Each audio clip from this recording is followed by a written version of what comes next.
د روژې مبارکه میاشت شروع شوه په دې کې به عوامو ته غټ سہولیات چې دي دا ملاویږي که مالدار دی او که غریب دی دواړو ته چې دی دغه سہولیات په ملاویږي ځکه حکومت چې کم اعلانونه کړي دي نو دغه ټول پروګرامونه چې دي دا به په روژه کې شروع کیږي نو دا کم پروګرامونه دي هغه ته به دې ویډیو کې هم د هغې لپاره چې دی ویډیو به پوره ګورئ یو لایک شیر کمنټ چې دی ویډیو له به لازم ورکوئ بل دا ویډیو معلوماتي نه دا راخلی مخکې شیر کوئ چې نورو کسانو ته رسي چې هغه هم د دې پروګرامونو نه څه فایده چې دا هغه اوچته کړي کم چې حکومت اعلان کړی دی چې عوامو له به موږ دا سہولیات چې دي دا به ورکوو نو دغه ټول پروګرامونه چې دي دا د دې روژې د میاشتې نه چې دی دا شروع شو څنګه چې د اولې روژې نه د کې پي کې حکومت اعلان کړو چې موږ به صحت کارت شروع کوو نو صحت کارت چې دی هغه د اولنۍ روژې نه چې دی دا شروع شو تاسو اوس په صحت کارت باندې چې دی خپل پري علاج کولی شئ که ستاسو سره څوک بیماري او هغه له تاسو علاج کوئ نو په صحت کارت باندې چې دی هغه له تاسو مکمل پري علاج چې دی دا کولی شئ دغه شان دي ځینې کسانو ته چې دی په دې کې به 10,000 روپۍ ملاویږي کم چې د کې پي کې پښتانه دي هغو ټولو ته چې دی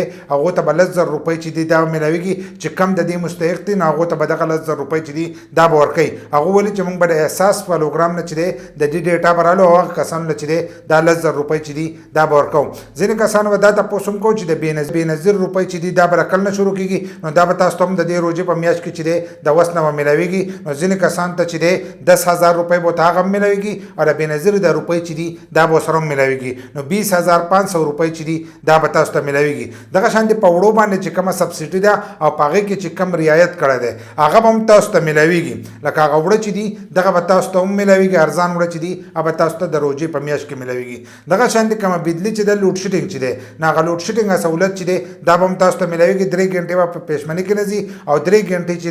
دا په روژه ماتي کې نه ځي ځکه دا هم د کې پي کې حکومت چې دی دا اعلان کړی دی خو ځینې کسانو په یو ویډیو زموږ نه تپوس کړو چې د بلوچستان وال لپاره وه نو د هغو لپاره چې دی د 2,000 روپیو اعلان شوی دی نو تاسو ته به هغه 2,000 روپۍ چې دي دا به ملاویږي دغه شان که په پنجاب کې څوک نو هغه ته به هغه پري راشن چې دی دا به ملاویږي په سیند کې چې دی 15,000 روپۍ دي هغه 15,000 روپۍ چې دي هغه به تاسو ته ملاویږي دغه شان دی بیا بل اعلان چې کم کړی دی نو هغه دا کړو کم سرکاري هسپتالونه دي او په هغې کې کم بیماران دي او کم د هغو سره خدمتګار لکه کم سره خدمت لتلی د خاندان کس نو هغو ته به روژه ماتی او پېشمنی چې دی دا به ته هم ملاویږي لکه د دغه دوانو ټایمو خوراک چې دی دا به ته هم ملاویږي خو دا سهولت چې دی دا په کې پي کې کې دی د صحت کارت سهولت چې دی دا هم په کې پي کې کې دی د لوډ شیډینګ دا چې دی دا هم په کې پي کې کې دی او دا باقي چې دی کم چې